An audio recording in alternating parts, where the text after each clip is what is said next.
So ang video na to ay tungkol sa arc to time and time to arc conversion. Dahil meron tayong na-receive na message sa ating tagapanood, so gusto niyang malaman ano ba yung paraan o process sa pag-convert nito. So yan yung sa manual conversion at ang magko-concentrate ako doon sa scientific calculator na method.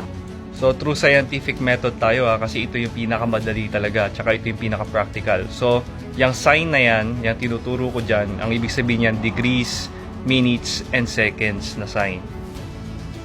So kailangan may scientific calculator kayo sa barko para mas madali. Kunyari ko-convert nyo ang 136 degrees and 30 minutes divided by 15 equals, wala, ayan na ang sagot, 9 hours and 6 minutes.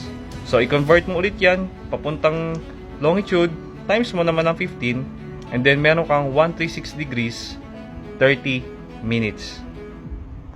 No? Ang mundo ay nahahati sa 360 degrees. So para makaikot siya from west to east ng 360 degrees, kailangan niya ng 24 hours.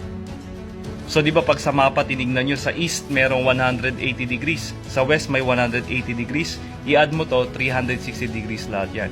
Kaya in short, 15 degrees equivalent to 1 hour o 60 minutes. Ang 1 degree ay equivalent to 4 minutes.